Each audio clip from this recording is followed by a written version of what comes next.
Tonight, we're going to discuss, as the title suggests, these powerful algorithms, namely the Facebook newsfeed, Google search, how they drive so much traffic to publishers, how social media plays a role in that volatility, and also how we can use different platforms to counter that. I'm sure most of you have heard the news with Facebook and some publishers already this week. We're going to get to that a little bit later, but I do want to start off with a Facebook question just about the value of a fan. So I think one thing the newsfeed algorithm has done, there's so much filtering, right? There's more than 100,000 factors in the algorithm. So our feeds are so customized. What is the actual value of a fan now where you have an algorithm kind of deciding what your fans see? And on top of that, what metrics should we really look at? Because I think the fan metric can become something more of a vanity metric for people on the outside, but really there are more valuable things to look at there. So Matt, do you want to kick us off and talk about that? Sure. It's a great question. I think that really depends. The answer really depends on the piece of content that you're posting. And it's going to change post after post, but the answer is that the value of a fan is probably not what they used to be. A couple of years back, the assumption was that you build an audience, you build these fans, fans translate into reach, reach translates into clicks, and you've got a great social strategy. It's not the case anymore. Facebook has become a lot more complex. It's become the algorithm has become smarter, and it's been better at weeding things out and personalizing it to individuals' tastes. So I think the answer to your second question, though, is actually a metric that Facebook does not give you, which is what does your Facebook audience do on your site once they get there? And I think you can always optimize. Facebook gives you a great dashboard, but ultimately when you're looking at what is going to be most impactful for your business, you want to track the users once they get to your site, and you want to optimize whatever your posting strategy is, your targeting strategy, based off of the actions that they're doing that actually impact your business. So whether that's watching a video, reading a second article, registering, in my case, subscribing, we're constantly playing off of all of these different business units. We're trying to assign values to those actions and those events, and then optimizing every day based off of those events. And the second thing that lets you do is go back to your bosses and say, I posted on strategy here, on social, here's the time that I spent, here's the resources that I put into this, and here's what you got out of it. And it's a really clear case to hopefully ask for more help, more resources, and more support. And by the way, Matt Euro, it's my fault, I'm sorry. It's M Euro on Twitter, not Matt Euro. So I was a diva. Don't follow that other guy. Whoever Matt Euro is, he's an imposter. No, we set up his account. I set up an account 5 minutes ago to just let you know to follow my other. Still don't follow Matt Euro. Still follow M Euro. But it's M Euro. So just take out the AT in that handle up there. So I think you made a great point. It's about getting to know the user once they get to your site. And you're in an audience development role, Rubina, with digital engagement. Do you guys want to chime in on that as well? Sure. I think part of it is also trying to figure out who your audience is. And in my case, going from the Journal to the Intercept, I realized that we were getting much higher engagement as a percentage of our fans at the Intercept, because the people who know about the site and who follow it are really interested in national security issues, criminal justice, the Snowden files. And so even though it's a much smaller number of fans, we found that they were much more engaged. They were much more likely to share what we had, to comment, to interact with us. And one thing that I've tried to do is really try to interact with them back and make them see that what's behind the brand is not just this sort of ominous entity, but this person who's going to respond to them. And so I go out of my way to respond to Facebook messages and tweets and share and retweet their comments as well. Another thing that's really useful in terms of looking at fans is trying to figure out which audiences are you not reaching that you should be reaching. And for example, for us, we found that about 2/3 of our readers are male. And so we're actually partnering with a third-party organization to figure out what it is that women are more likely to click on in our content than men, and figure out a way to cater to them as well. While I was at the Journal, another thing that we did was look at our fans in India. If we hadn't had access to the Facebook analytics, we may not have realized exactly how engaged our fans in India were, and we wouldn't have been as aggressive about our strategy there. We started posting much more overnight to those audiences, and especially during the election, it really showed in terms of how much they were interacting with us. And I've seen that Quartz and BuzzFeed and other news organizations have also expanded their reach out there. It's just useful in terms of knowing who your fans are. figuring out how I'm actually going to appeal to them. Oh, Do you want to add anything? you're just staring at me. Sorry. Yeah, let's see. So the value of the fan, I think in the beginning, people, in the beginning of social, yeah, as the elder on this panel, I remember the beginning of social. But I think in the beginning, people saw it as a replacement, like, I'm going to follow this brand, RSS is over, I'll follow you through this. And it was sort of pre-algorithmic thinking, I think. It was more about, this is how I'm going to follow the stories that I need in real time. Now it's very different in that you have to know your audience really well, as Rubina said, and you can also reach much more than your audience, which I think people have a misconception about, that everything that you see on Facebook is either because you like the page or your friend has shared it. That's just not true. Facebook trends and search are a huge traffic driver, but also, anytime you mention another brand, you can show up in any of the fans of that page's feed, and a lot of people know their audience that way. So I think there's just a lot of information you have to get out there about what your audience is into and what they really respond to, both in the voice and tone, and, as Matt said, when they get there. Did you meet their expectations, or was it a clickbaity title that didn't really pay off in the end? Because if you don't give them what they expect when they end up on that page, that's not a value added to you or the user. You kind of just spend a lot of time making an article that got you one click and one unique, but didn't really add value for your advertisers or you in the long run. You didn't convert anyone, and that's what we're looking for now, and that would be my answer for your what metric are we looking for. It's the conversions. Are you going to become a reader? Thanks. I take a slightly different tact on it. I think what matters is, so fans still matter because it's someone who has chosen to follow your brand. They value it. They've hit a button and said, I want more from this brand, and you earn that every day, right? You'll notice, and a lot of people who manage their Facebook pages notice when they get one hit, they get 10 hits. It's like, if they consistently keep going, you can build on the momentum, and it's very much a momentum play. We're quite agnostic, though, about, and you're speaking to, well, it's about, can you convert them to your property, and then can you get subscribers? And I know, that's obviously a big metric for you guys.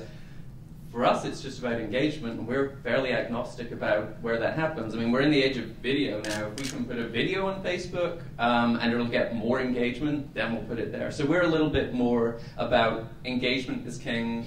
We want to reach our readers. It's not about us. It's about how do we make it about the reader. They're on their device. Which app are they using? Where are they? On their phone? Are they on the iPad? Are they on their laptop? So we want to reach them where they are, when they want the news. And we want to be kind of very reader-centric. So that doesn't always mean what people call kind of owning the user in the sense of, well, we have to get them to come to this particular article page, and we have to display a display ad, and we have to get them to subscribe in some other way. We really just want to engage people where they are, when they want the news. And if we can drive engagement through different platforms, we do that as well. Great, and hold on to that mic, because I think the next question is kind of geared toward you.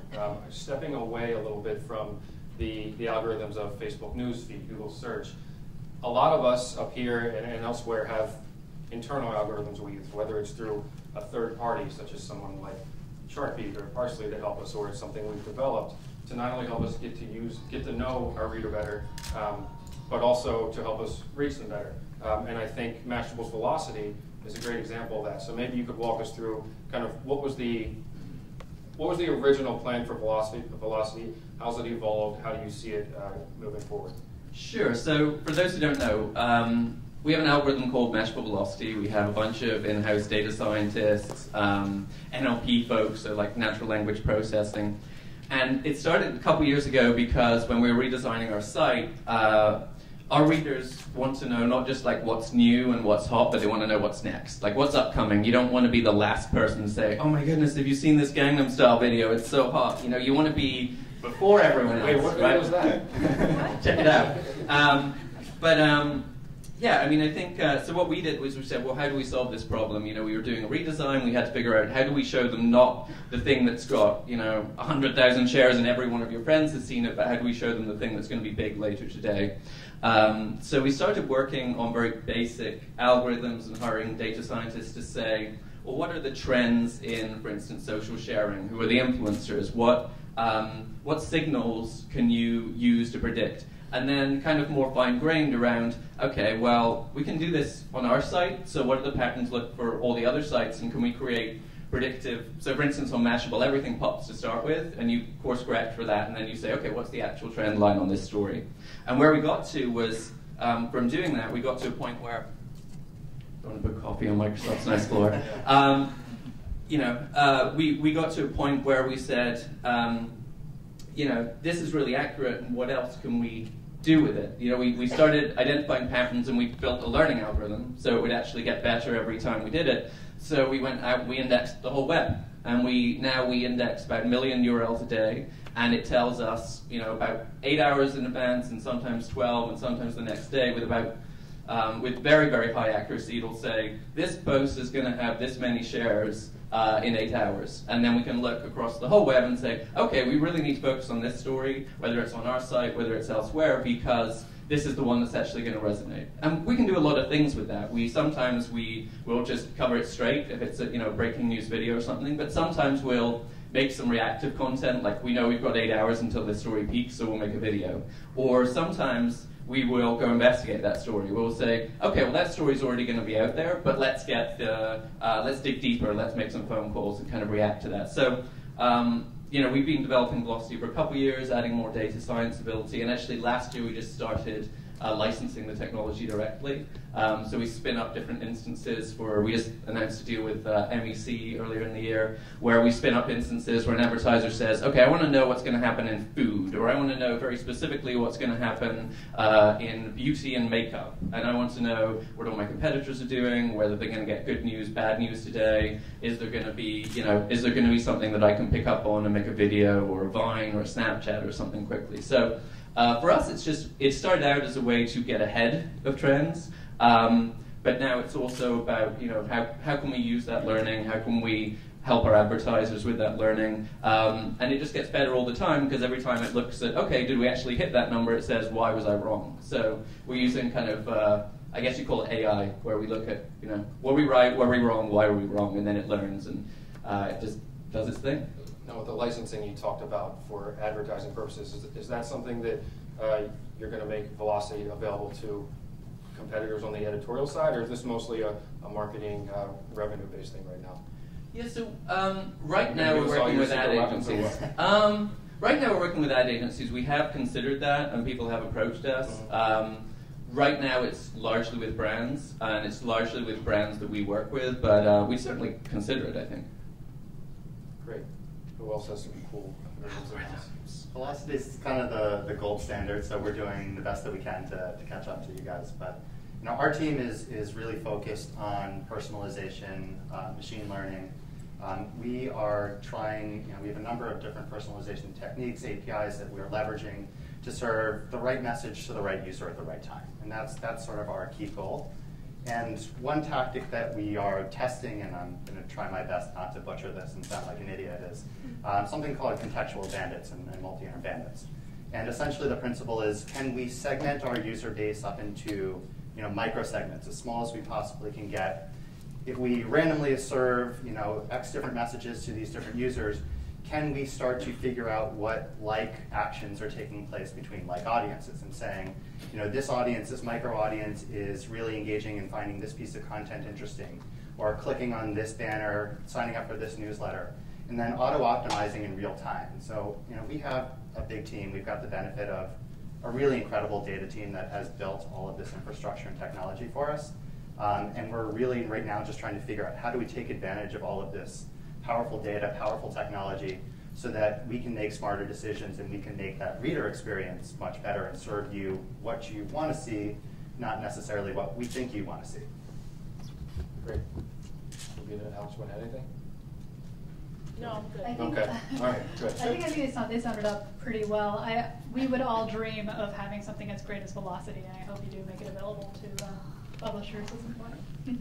So back to the Facebook news I alluded to, and I think, Pete, you touched on a little bit of what we're going to discuss is reaching your users where they are. So one thing that was announced today at the F8 conference was Facebook videos will now be embeddable elsewhere. So that makes it even more of a welcome space for publishers to host content on there, depending on your perspective, because it can then translate to other platforms. So Snapchat earlier this year launched Discover, and among the 11 partners are Yahoo. The big news Monday was the Times, BuzzFeed, National Geographic.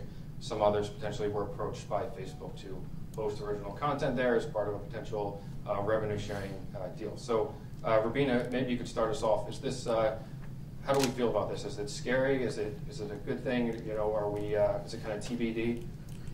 Well, the journalists I've talked to this week have all kind of agreed that this can be a little bit terrifying for people in the news organizations. Part of the reason for that is that we need Facebook a lot more than they need us, and they have different priorities than we do. And I really worry because in the years that I've been working in social media, I've been told by Facebook initially, you should post status updates, then you should post photos. Months later, you should post videos, you should post links, and it's changed every few months or every year. There's a new thing that you should be posting to Facebook to maximize your algorithm and to show up in as many news feeds as possible. And I worry about this because it's not just that, but we've already kind of been through this before. You know, there was the whole social reader movement back in 2011 and 2012, and I was looking back on some of the articles from this. Basically, the Washington Post, the Guardian, a lot of other websites launched their own social readers that would be serving a similar sort of purpose, like, you know, surfacing the content on Facebook. And they went from having millions of users to having half as many users a few months later, and then having 0 users on Facebook. And this was a big, splashy initiative where these companies did a lot of hiring for these social readers, and then they just kind of crashed and burned. The plug was pulled on that. Exactly, yeah. So it's so it worries me that Facebook has constantly shifting priorities, and that these shifting priorities affect news organizations a lot. They affect who they're hiring, they affect who they're who they're tasking with different projects, and then when they get the rug pulled out from under them, then we're kind of back to where we started. It also worries me on behalf of smaller news organizations, local newspapers, mid-sized dailies, local websites. What does this mean for them? You know, is Facebook going to care about them enough to have a revenue sharing model with them, or are they just sort of out of luck? You know, are they just going to focus on the New York Times and BuzzFeed and Yahoo and the big players, or are they? And then all the smaller news organizations will lose what little newsfeed engagement they have. I think you made a good point, and maybe as much as you're able to share, Alex and Matt, can you talk about maybe if this how has it affected structure priorities within, as Rubina touched on, or just anything else you want to share with us about these partnerships? That feel free. It's just us here. It's just us, yeah. It's a safe place. To be fair, yeah, right. Like that's what I was going to say. Is that everyone meerkatting here is meerkatting to each other. So, so Facebook, like I love Facebook for some reasons. I have issues with it for some reasons. I think the hiring thing is a really interesting point Rubina brought up. I come from an editorial and product background. I think that it's hard to be in media these days with it having a singular part of your, like having one expertise. I think they're looking for, people that have multiple backgrounds to kind of play this game in audience development and social, because it is a game and it keeps changing. And the first thing I always tell people when I go to work somewhere is that these best practices I'm giving you will be obsolete in 3 months. So just be aware of that. I think with Facebook hosting content, like we saw this coming. It wasn't shocking to anyone in the media business. I think, that when they made their play with native video and they started downgrading posts that were just video posts linking out, or people that had hacked in players of their own, you saw that coming. The native video, they wanted to own the video, they would autoplay it, and the video starts went up 50% in 3 months over the summer. Like, it was crazy. I think this is great for players like BuzzFeed and Vice, whose business models are different, in which, Vice can launch a campaign in which Honda has product placement, and they don't really mention that Honda has paid for the video series, but people are on Honda motorcycles running around Chile doing gonzo journalism, and then you can put that video wherever you want, because it doesn't matter where it's consumed, just that it's consumed.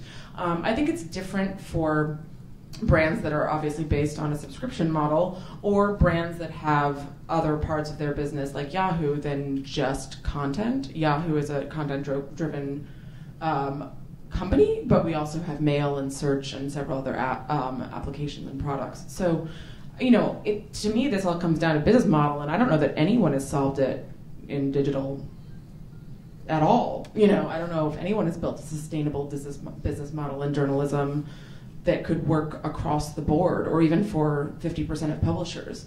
But it's still all shaken out. Pete, how do you pay the bills? Well, I'm less scared than others, partially because we're able to, we're not completely reliant on bringing people to our specific site. Yeah, if I can set the stage a bit for you guys, in case you're going to be modest, I don't know. But you guys are probably the leaders in jumping on a lot of these platforms first. You're at the top of the Meerkat leaderboard, whatever that means. But millions of Twitter followers. You guys do an awesome job on Snapchat. These platforms where you're not so much driving traffic back, but what is the benefit for you guys when you have an awesome Snapchat that goes up and it's ephemeral? How does that contribute to your brand? So I think there's a couple things. I mean, we're less concerned, obviously, about returning people to our site. We love to do that. Those are the most engaged people. The people who type Mashable.com, they read for 10 minutes a day, and they read every story, and but we also value the more distributed. I mean, we built into our model that we can afford to put people on networks to experiment, but we see them all as additive, and we see them all as we never want to over-optimize. So we don't have more than 30% of our followers or 30% of our traffic on any singular network, because we saw, not just with social readers, but when I started out, 2005, Google. There were these companies, and they'll stay unmentioned, but they IPO'd on the basis that they had 100% Google traffic. And when Google decided, okay, well, this isn't the kind of traffic that we want to be sending, all those companies were then 100% down on their traffic. And I think, so it's very important to not over-optimize for any network, and I think that's what happened with social readers, is people said, this works, this will work forever, let's do more of this. But rather to be distributed across, there's tons of networks you can be on. Pinterest is huge, you've got these new networks springing up. And we also, in our model, build in the ability to have a few people on each one, So we have something called the Mashable Collective, which is a group that runs our Snapchat, our Instagram, our Vine, our Meerkat now, and we can experiment with those. And I think the app model will be, as you kind of spoke to, something that is more native to those platforms. So I think you are going to see new business models spring up. And we've done it, we do things like on Vine, we do community contests where the community will submit something, and it's often advertiser sponsored. They'll say, our car company is celebrating drive-in movies. Print out this car model and do us a cool Vine, a stop motion Vine about your favorite drive-ins or whatever. So we have been able to monetize that. We think we can monetize it further, but we're very just malleable about how we make money. We're like, okay, well, this looks like a new opportunity to build engagement, to build audience. Let's play with it, and then let's figure out. And I'm sure you can think of, even with live streaming, many, many ways that you could monetize that down the line, but the trick is just to figure it out, get in there, figure out what the best practices are, what works, what doesn't work. And we've learned so much by trying out live streaming that eventually down the line we will monetize that, but it's not, we don't have to do it on day one. Sure. Okay, I want to have time for one more question, so maybe we can try and. Oh, sorry, I forgot. The honest answer is I can't say much more than what's already been reported. That's why I skipped you. Thank you. I appreciate it. It's very generous. That said, I can say that we are trying to take a page out of Mashable's book, out of BuzzFeed's book, The Huffington Post, and really try to adopt this strategy where we are aggressively going after readers wherever they are. I think. We have demonstrated this a couple of times over the last few months, and it's a new strategy to us. We just started a Snapchat account. We just launched a couple of Instagram handles. These are big deals for our organization. But we think that this is the right strategy for us moving forward in this sort of distributed environment where we want to be everywhere where our readers are, and we'll figure out a great way to tell stories on those platforms. We'll figure out a way to make them work for our business, or we'll move on to the next thing. So I think it's all really interesting to see how everything shapes up, but we want to follow what these great organizations have done in terms of digital engagement and figure out where our readers are, and we'll figure out how to monetize them later. Yeah, I think that's an important point that users don't care what your business model is. You know, like users don't know, or they do, or they don't care. Instagram is the #2 source for millennials finding news. It has no links, like actively. It's owned by Facebook, obviously, but it's really important to be on Instagram. Like, I don't think anyone doubts that at this point, from a brand or from a publishing perspective. I think that that's something that you have to be willing to risk, and I think Pete and Matt and Ravina touched on it, that you have to be willing to get in the game before there's a plan for that game with social. The question is, where do you double down? And like the New York Times obviously doubled down by going into Facebook with their content. You know, Yahoo went in with Snapchat. Like, there's different places that we're going to find niches, but I think it's all about experimentation at this point. Great. I want to squeeze in one more question from up here before we jump to the audience questions. We'll pull a few from Twitter. So if you want to start lining up while we're speaking, feel free. So let's try and compress as much as we can in this last one. But really quickly. Yeah, perfect. I want to wrap up with the idea of how do we differentiate ourselves when we're at the mercy of these algorithms, and we're in an era where so often we're covering very similar content, and you know, it's almost like playing roulette. You know, whose number's going to come up, who gets to the top of the Google search or the newsfeed. And obviously, that's simplifying it. There are many things you can do to optimize for those, but there's a lot of competition out there for the same piece of content, the same coverage. How we're differentiating to rise to the top of Facebook newsfeed, and also, we've touched on this already a little bit, but using these other platforms specifically to kind of counter that, so we're not putting all our eggs in one basket. I think there are a couple ways. First is you pay for it. You know, if you can pay money to promote your content, you will go at the top of the algorithm. You pay for guaranteed impressions. And paid promotion gets a really bad rap. It's actually, I think, a very strategic thing for media companies to do, especially if you can figure out how to milk a lot of value out of that and figure out, you know, what does that paid promotion mean? What are those users, again, doing on your site? What value are you getting from them? It can be both profitable and you know, a great way to get on the top of the algorithm. The other thing is that you write original content. You write content that nobody else is writing. You find your enterprise stories. You know, it's happening. The commoditization is happening on both ends of the spectrum. It happens with breaking news, where we're all writing the same SEO tags and we're all using the same headline about information we don't know. And it's happening with the 19 kitties that are going to, you know, restore your faith in humanity.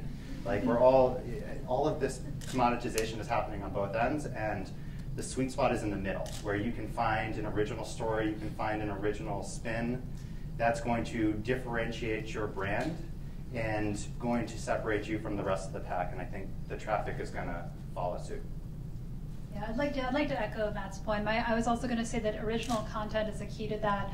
And it is a trap that we fall into, in that if there's a big story that we see, we'll have someone flag it, and we will be using the exact same keywords, and we'll use the exact same headlines, because we know that that'll be what pulls in readers. But then you're looking at a story, and you can't tell if it's from Quartz or from The Guardian or from Vox or from the New York Times even.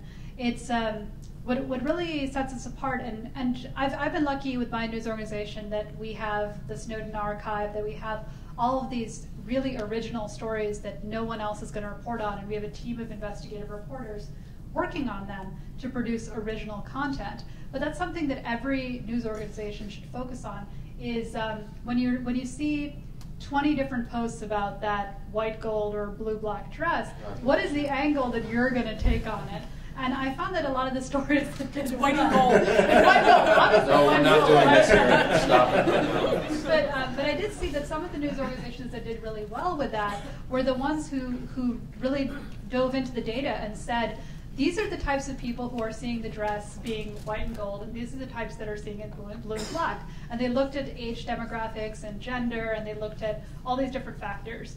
And people explained the history of the color blue, or people who explained what the science was with optics. Those were the articles that I really wanted to read, and those were the articles that people were still reading the next day when they already knew about the story.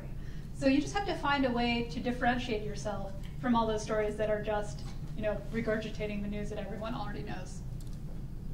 Yeah, so a bunch of points on that. Let me unpack it a little. So obviously, with Velocity, we get kind of a head start on whether it's like the dress or whatever. So we're already working on both. We know the story that's coming out, but we also working on the other angles. Like we had the scientists come in and we were able to phone them. We had a couple hours of like, okay, it's going to peak in like 3 hours, so let's make sure we hit it in 3 hours. You don't want to go too early or too late. But, you know, I think, so obviously Velocity is not, but it can only tell you what's already happening, right? That's the thing about data. And you need to be both proactive and reactive. So you need to say, okay, this story's going to happen. We can cover it straight, but we're also going to have a couple people making phone calls and preparing and doing unique angles. You can also break your own stories if you have enough social reach. You can make something viral yourself. So we do a lot of just creating stuff that's not in the news cycle and that's not data-driven.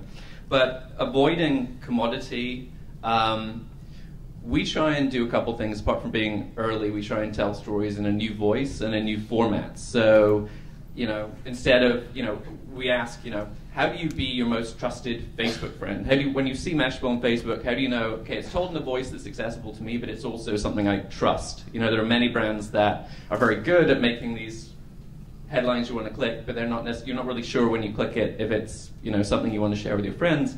Beyond that, we try and tell it in new formats. So we try and say, okay, could we tell this as a Vine or as a Snapchat? Could we embed that? Could we do this as a photo series? How do we do a Q&A in a different way? So we try and do it in both a voice that's unique and then in a format that's unique. And I think you're going to see more and more of that. And maybe in places that are unique, maybe not relying heavily on Facebook for everything and trying to all have the same headline and the same time. You know, maybe it's about being on different platforms. So I'm going to be incredibly optimistic for a moment, so forgive me. But I think one of the things that's been heartening to me over the years, I started at Huffington Post back before the AOL days, like way back in the day, and we got a lot of crap for aggregating, and I think one of the reasons we got that crap is because HuffPost didn't have take on things. Like Gawker was aggregating the same stuff, but it had a voice, and going back to the idea of a voice and like adding value to that story in some way was something like we were forging without a unified voice, other than the fact that we had a lot of bloggers, but like the people that were curating the content weren't. We were all, you know, running around in our 20s, and we had very little idea of what we were doing. But one of the things that's been really amazing, like I've watched HuffPost evolve, and they've gotten into original content, and you know, Yahoo, which was a partner play for years and a portal, has gotten into original content, and that's really where we find our incredible value for everyone, is like the enterprise stories, the real reporting, creating our own content, breaking our own news. And then if you are going to repost about the dress or whatever, exactly what Rubina said, it's like it's either voice, you have a unique person talking about this in a fun, interesting way that's compelling, or it's because you found an angle that no one else found. Now, I want to write a post every day called The Unbearable Sameness of Being, because even when you think you found that angle, someone else has said it. Like during, if you watch a live event and then Google it, like you search on Twitter for the joke you just made, everyone else has told it. So like, we are not unique. Let's just put that out there. But other than that, like you really have to like rely on your brand identity, be agile in the way you think about things, but also rely on the people that you hired. Like I think we've left out of this conversation journalists in some way, and like, you know, they're the value of our companies. So you know, I think for me a lot of it is trying to raise awareness that Yahoo has added so many journalists like Michael Isikoff and Matt Bai and really great, interesting people. And you know, making people aware that the people that went all in on the Google search, like Demand Media, I know you didn't want to say it, but like they went in all, and that didn't work out for them. People that just created companies for Facebook posts, like that algorithm, the Facebook algorithm has weeded a lot of those companies out. So creating quality journalism is rewarded. It's our enterprise stories that reach the most people on social. So. Yeah, and I'd add that is probably if you're going to ask how do you succeed in the age of algorithms, it's probably the golden rule. It's just write really good journalism, right? If you're a human and you look at it and it's not good, the algorithm is eventually going to figure that out. That's what happened with Google. It was like people were doing just all these SEO optimized headlines. You went to the article, it was crap. And they can tell because you spent 10 seconds on the page and then went back out. And Facebook's been doing that for a long time now, where they look at how long you spent on the page before you came back, and if you spend 10 seconds, you don't show up again. So it's kind of a universal rule. People try and figure out all these games and all these ways, and if I put this word in, it seems to do better. Why is that? And then, all these kind of voodoo around, like, well, maybe I should put that word at the end, or maybe I should capitalize it, or ultimately, like, if a human goes to it and they like it and it's not commodity and they find value in it, then that's the stuff that Facebook wants, it's the stuff that Google wants, it's the stuff that every network wants. So you can't really go wrong with a human eye. I stand by the fact that if you put happy birthday in a Facebook post, it does really well. That is true. I think that's a great point of just getting back to the basics of the original content. That's something that you can't go wrong and that no algorithm is going to control. So a good point there. And I also lied. We have more time than I thought we did because I guess we started a little late. So we'll do one more quick question. So that was a good dry round. But you can also... I already did my best wrap-up. Thank you, everybody. Have a great night. Drop the mic. There was a long line for drinks earlier, so maybe you can go hold a spot for us. Okay. But no one took me up on the offer to gather at the mic, which I'm serious this time, so if you want to go up. All right, so final question. These algorithms, they essentially are designed to give us information they think we like and they think we want, that we've interacted with before, similar stuff. Are they creating an echo chamber? Are they actually limiting our worldview and the type of news content that we interact with, the type of people we interact with? Can I? Is this a filter bubble thing? Go for it. So this is where I point to my father in the audience, John Leo. He's the non-millennial in the group, and he gave me a book when I was growing up called "Amusing Ourselves to Death" by Neil Postman. And there's like an underground love of Neil Postman among media people. I'm sure many of you have read it. But Neil Postman wasn't afraid of Orwellian thinking that a dictator was going to take over and deny us access to newspapers. He was afraid of the Aldous Huxley fear, which was there would be so much information that everything would be flattened and there wouldn't be any attention paid to what was important. And on Facebook and in other social networks, it's true. A baby picture and a puppy are equal to Iraq insurgency. There is no differentiation in what is important. That's left up to the user. I still maintain that while I love Postman and I think his theories were right on, 30 years, 20 years in advance, I think that we users are savvier than we give them credit for, and I think there's a lot of talk in an echo chamber about millennials like weird news and they only like things that are optimistic, but when we publish real news, it gets real traction. So I think that there are hyper realized fears, but they're based on something actual in the society. I don't know if I agree with that. I like it. I think that there certainly is this echo chamber. If you've got Twitter, if you look at it when something breaks, you see the same people talking about the same stuff. Facebook has their trending roll-up. But I think that these algorithms, especially as they've gotten smarter, are probably the best thing that's happened to niche content in a long time. If you go back to the days of the portal, the days of the homepage, you had a gatekeeper, and you had editors that were selecting what they thought you think would be important. And the fact is, I think Facebook, and maybe I'm giving them too much credit, but I think they recognize when you like, something like, cars or, watches or, things that nobody else in your newsfeed is probably talking about. I think they pick up on these same signals that Pete and all of us have been talking about before. And they're serving you the content that ultimately is going to make you want to click, even if that's not what everyone else is talking about. And I think, we all check off and we say that we want to listen and read the most intelligent, articulate content that we can possibly find, but we were all looking at the picture of the dress. And I think the same goes true for niche content as well. And so I think that it's actually putting content that you wouldn't have otherwise seen in front of you in ways that has never happened before. All right, 2 minutes until we go to audience questions. Sure. That's a very positive way of looking at it. I do worry a little bit that when you're looking at your Facebook feed, first of all, only about 40% of Facebook users even realize that the algorithm exists, that they're not seeing everything that their friends post and everything that brands post that they've liked. So I think there's a lack of awareness of the type of content you're actually seeing, and it skews your perspective. And I guess the best example I can use of that is in 2012 when Obama won re-election, a lot of Republicans were really confused because they thought that none of their friends had voted for Barack Obama. Nobody on their Facebook feed was talking about him. Everyone was condemning him. And so these Mitt Romney supporters just had no idea that there was this other perspective and who these people were. And Facebook kind of encourages that kind of thing. If you're constantly liking posts by people you agree with, if you're sharing them, if you're commenting on them, then that's what you're going to see more of. And you actually get a pretty skewed perspective of who your friends are and what's happening in their lives too. If your friends have a baby, it will show up on your Facebook feed. If they get married, it will show up on your Facebook feed. And you might think that, hey, that person, all my friends are getting married or all my friends are having babies. But it's really just that the Facebook algorithm is servicing that for you.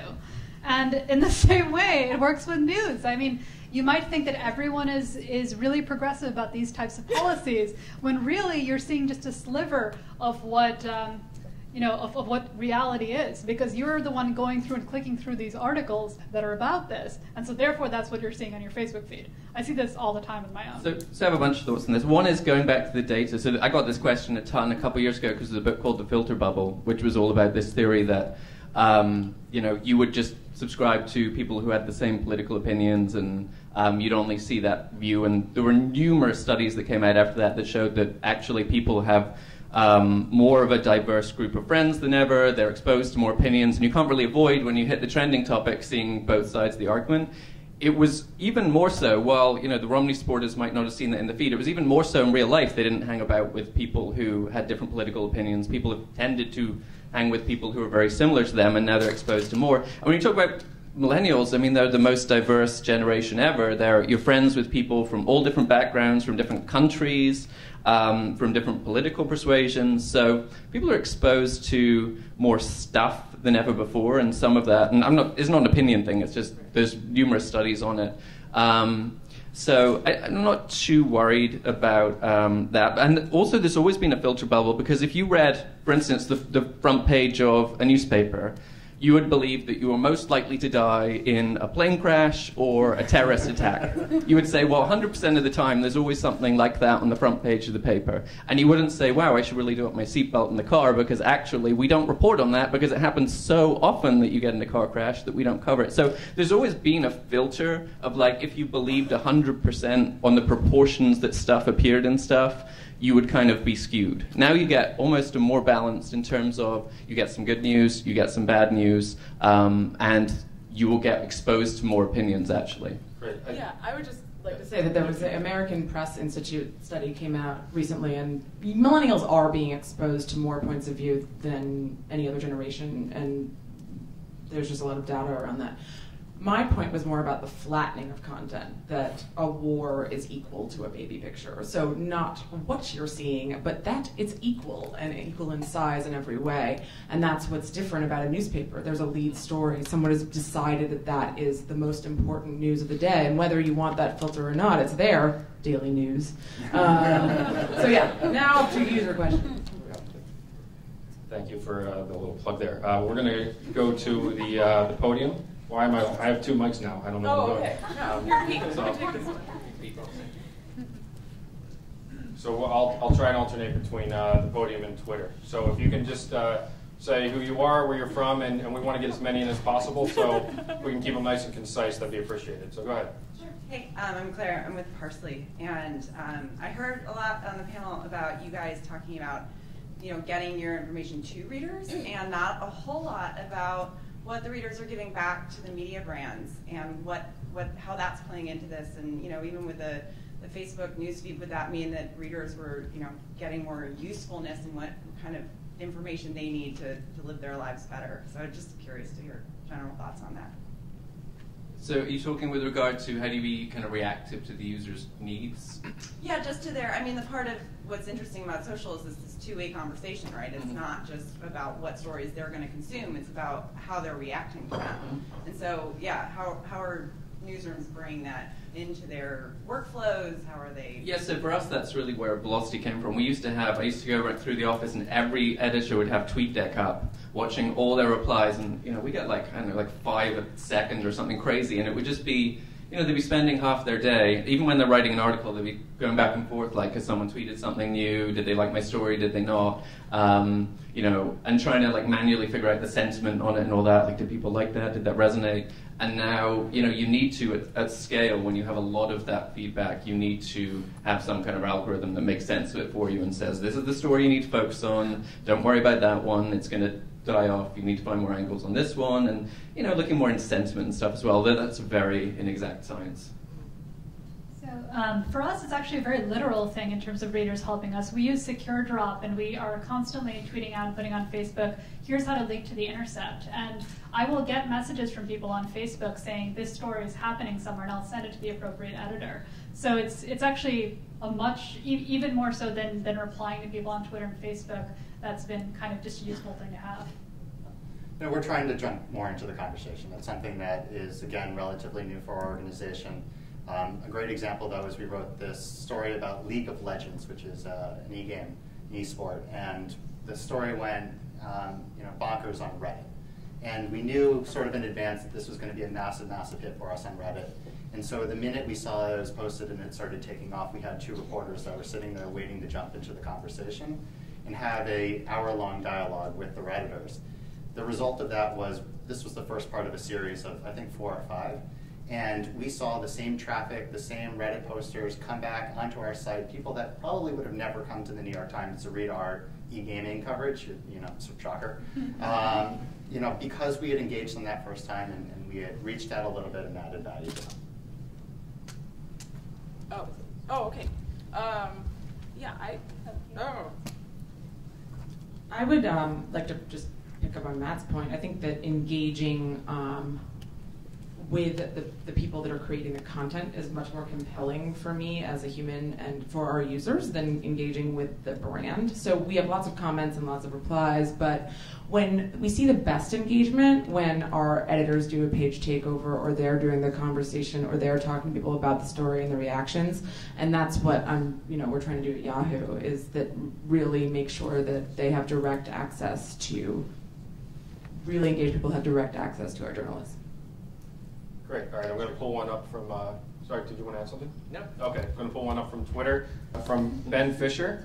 Panelist tips for how to experiment efficiently. Bosses will only tolerate tinkering for so long. So I think you got to take chances, and I obviously your bosses, your company better than I do. I think I've always tried to give myself as long a leash as I possibly can and come up with as many reasons why this is working or could help. And then you need to have a really honest conversation with yourself, and when it's not working, you got to cut bait and move on to the next thing. There's always going to be another thing. I hope to God that we're not meerkatting in a year, there'll be something else. But you got to think about everything. There is a huge first mover advantage when you can build a following on a new platform. The people that were first on Snapchat, the people that were first on Pinterest, reaped a ton of benefits. And so I think it's certainly worth the risk. Pete, as the CEO on the panel, can you talk about the tolerance you have for experimentation within Mashable? Yeah, so I think it's low, obviously. Why are you holding your journalists prisoners? I think if anything, you kind of want a bottom-up experimentation. Like, one of the things I try and say to people is, just try it. Like, you don't have to ask for permission. If you're at an exciting place and you want to live stream an interview or something, get access. It's almost like we have a very high tolerance for experimentation, because even though and I think people will sit around and theorize on it, like, oh, is it worth being on Meerkat? What if that's not a thing? Even if it's not a thing, live streaming teaches you so much about content production, because it's like we're making a video and we're getting real-time feedback. And if it's bad, we know why it's bad, and if it's good, we know why it's good. Whereas when we had to make a video before, we'd have to spend a lot of money, we'd have some people out on the shoot for a day with expensive cameras, they'd come back, we'd have editors, they'd edit it up. Now we can just go oh, does that idea work? Try it on the live stream. If it's good, we can formalize it later. And I think that is just such a valuable tool to be able to experiment, especially when they're early, because people are so much more forgiving. If you wait till 6 months later, it'll be everyone's at this level of professionalism, and you're coming in with just very experimental stuff. So I would definitely support experimentation. I think, if anything, I'd our people to experiment even more and be even more self-motivated to say, oh, you know what, I could try this, telling this story in a different way or in a different format, and maybe I should try and get access to those tools so I can post on Mashable's accounts for that. So yeah, we would love we love as much experimentation as possible. Whether it works or whether it doesn't, we're learning something. Fail fast. I love the ground up aspect. John Ward, one of our chief political correspondents, he was the first person to interview a politician on Meerkat, and it was like the day after Meerkat, like, someone talked about Meerkat and Meerkat became a thing or whatever, and you watch it, like I downloaded the video, and you see him like fixing his hair. Like he's looking at himself in the live stream fixing his hair, and like no one edited that out of the video, and it's just so authentic and like adorable, and the interview was really great. And I think that a lot of the times that we attempt to be so polished on social and present a brand, that authenticity really resonates with people. So the more you experiment and the more you let your journalists be journalists and not constrain them too much, I think the better results you see. Yeah, I mean, I think you just have to ask yourself and your boss, what have I got to lose? And most of the time it's nothing, so why not try it? Great. Mandy, you want to go next? No, I don't have to introduce myself. Well, yes, you do. Okay. Now, I'm Mandy Jenkins from Storyful.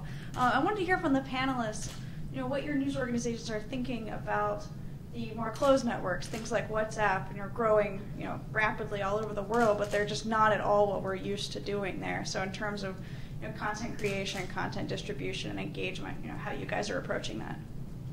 For me, I know with the Journal, and you were just with them, you experienced a lot with the messaging apps overseas where they're more prominent due to internet connectivity issues and stuff like that. Maybe you could touch on this? Yeah, sure. I was in Hong Kong for a few weeks in May of last year, and I spent a lot of time kind of looking at those messaging apps. And the Journal was one of the first brands that really got on there and just started experimenting with it. The BBC did some really good work on that too. And I think it's just another question of how are you going to expand your audience? And the number of users there are in other countries that are using WhatsApp and WeChat and Line, you can't ignore them. And I don't know that any publisher has really figured out exactly how to make it work, but it's just another platform for us to experiment with and to really be able to grow our audience in a different way. I think, the messaging apps are obviously going to be massive. It's a really tough sell because at the end of the day, I'm sure people are looking at traffic numbers, and it's hard to say that one-to-one sharing is going to drive as much volume as a Facebook or Twitter. But I would be willing to bet that the halo effect of that one-to-one sharing is actually really impactful. And I think that that's the really hard thing to measure. Looking at the story that I saw that I don't necessarily like, but I sent it to a friend because I knew that he would like it, and he was the one that put it on Facebook. It's this like downstream cascading effect that I think is really tough to measure, but I think is a huge advantage of these one-to-one messaging apps. And so in new platforms in general, I think the idea is to test them out, to experiment, figure out a way to measure them the best you can, and then, again, either double down or cut bait. I think it was quickly USA Today with their For the Win account. They started experimenting with replacing the Twitter button with the WhatsApp button. I think the usage, I hope I'm not wrong, was 3 to 4 times as high. Now you're only reaching one person with each usage, but versus with Twitter, it's depending on your following. If you get retweeted, it could be much more. But as you said, I think that's important. It's the more personalized, the more direct. Hey, I'm sharing this with you, and the engagement is much higher.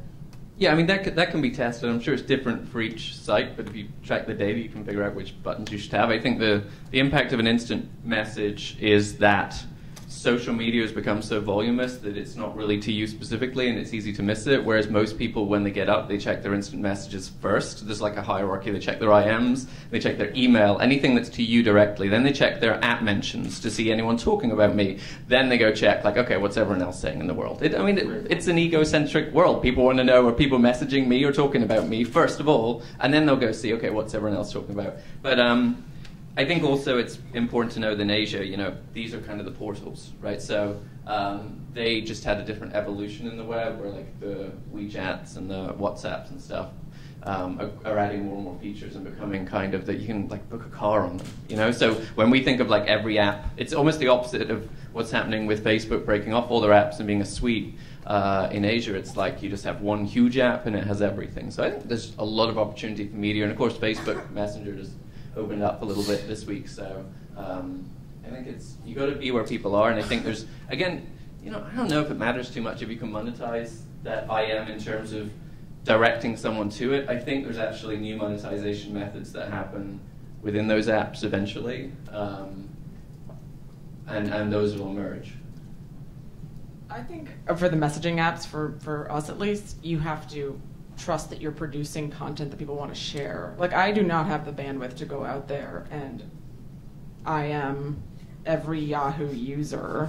I think I could do that maybe in a lifetime. I think that, you know, we replaced buttons. There's a WhatsApp button, but there's also kind of like, these are closed systems for a reason. These are, people want to have that kind of personal experience, and like, how much of a backlash is there to you being really invasive about it? So there's an attraction thing that you have to do with great content, but there's also a limit to how much you want to spend on something that, you know, is meant not to be a social app. It's meant to be an IM experience. It's meant to be a texting experience for people that do not have a texting plan.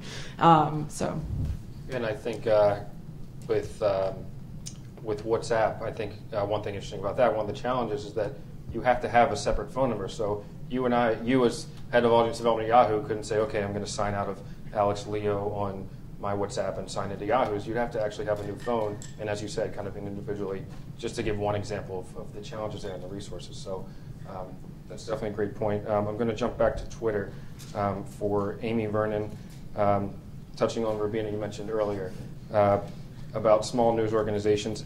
How can they take advantage of the algorithms and Amy not Vernon's get shut sitting out? really close to the mic as well. For someone that's tweeting, it's right there. There's a line. There was a line. Not to call you out. I mean, it's funny you should mention that. I mean, I went from a global brand to a startup, and what I realized when I did that was that small news organizations have a lot of power because, especially, I mean, hyper-local ones, but organizations like us that focus on these niche issues, because the fans are just so much more engaged than they were. You know, at the Journal, like, people sign up for the Journal because it's a good source of general news and of business news. But if they're going to follow, you know, like say what Patch used to be, or some other, you know, local newspaper, they're really just interested in what's going on in schools, what's going on in the street, what's the new restaurant opening up. And I think that actually it creates this feeling of community that really isn't there for big global brands. And it can be a huge advantage on Facebook. It is harder to get into that news feed, but as Matt said earlier, if you have a little bit of a budget, then targeted, you know, interest targeting makes a huge difference. And you can just pick out the kind of posts that are going to reach out to people that are local to you and that are really going to be engaged with your content. I'm good. Okay. Great. All right. Perfect. Well, let's squeeze in two more. We'll just have a couple panels answer each, so we can get two more in. So go ahead. We'll take them both from the podium. Hi, I'm Steph. I'm a UX designer. My question: have you found at all that the demand for more and more content on more and more platforms has kind of diminished the quality of said content at all? And how do you correct for that? Well, I think it comes back to the commoditization question, right? If you have a mass of uninteresting content, then your content's not going to get viewed. So in a way, I actually think across all media, there's kind of a push to the top. Like, we're seeing, it's driven by both readers and advertisers. Like, advertisers don't want commodity content, and readers aren't going to read it because there's just a wash of stuff. I think this started, it's been really interesting. It came up earlier kind of with regard to, if you think about, say, the film industry, which everyone predicted with this whole filter bubble thing that, like, you wouldn't have these big blockbuster movies anymore because everyone was making videos and they were all going to watch their own videos. And what happened is you had this dual process of the long tail, and then the short head, as it's called, became bigger and bigger and bigger with regard to, like, blockbuster movies. And I think you're seeing the same across all of media, where you have to be differentiated because there is so much user-generated content that you're competing with. You are competing with that cat photo and that baby photo and that happy birthday message, which always gets to the top, or like big news or whatever. You do have. I actually think the forces are pushing brands and media organizations to be more premium and more unique. And you've seen this trend towards, we do stuff with like these parallax scrolls and big images that are full width and crazy embedded videos and then an interactive and stuff. And it's because when people see that, they say, wow, they really spent a lot of time on this. This must have taken a really, really lot of effort, and this isn't throwaway, and I'm going to share it because I value it. So I'd say it's the opposite. It's like pushed media companies to be even more premium to stand out. I think you've hit on it right in the nail. And the idea is that you want to create, more premium content, but you also want to distribute it everywhere. I think the assumption that the users that see your content on Snapchat are also going to be the ones that are going to see it on Facebook, are going to be the ones that see it on Twitter. At the end of the day, you want to reach the right audience, and you want to give everyone a chance to consume your content, and they will. It's very easy to pass it over. It's very easy to scroll past something you've already seen in a newsfeed. In Facebook's case, again, I think you can go even a little bit more aggressive and hope that the algorithm is going to send the right story to the right user. But certainly on the publishing end and on the content creation end, I think Pete's point is right on. It's we want to find our area where we can really own it, and we want to find the stories that we can own as well. And I think readers will appreciate it, advertisers will appreciate it, journalists will appreciate it, and I'd say that's all you really need. Just a quick follow-up. Very quick. I've just been noticing that I've noticed a lot of bad grammar and typos and just poor writing. That's kind of where this question stemmed from. And as a user, I tend to trust someone less if they use poor grammar. Do people not care about that anymore? Or can I take that one? Let me just say, as the daughter of journalists who was raised with, I think, pretty good grammar skills, I know something cannot be very unique. This is not a problem that's innate to our time. That words have always evolved over time, and judgmental now can be spelled with an E, which drives me crazy, but doesn't drive anyone else crazy. And I think that there's just we put a microscope on this time because everyone is aware of everything, and there's just so much tech and so much documenting of everything that was wrong. But to be fair, this happened throughout history, and let's just be honest, it's all the Greeks' fault to begin with. All right, let's blame millennials. Let's run to one more question. Hi, Nicole Schumann from AOL. This kind of piggybacks on the last question. I guess looking at algorithms and what the AP has just revealed that they do in creating robot journalism, what do you see for the future of news organizations? Are more going to be taking that approach? I think it comes back to you want to tell stories in a human voice because it's people that you're ultimately creating for, and you can't forget that. You're not creating for the algorithm. The algorithm is there to decide what people want to see. And some of the things that work really well for us are to inspire people, to entertain people, to have an emotional aspect to something. And that stuff is very, very hard for algorithms to do and figure out. They're not very funny, generally.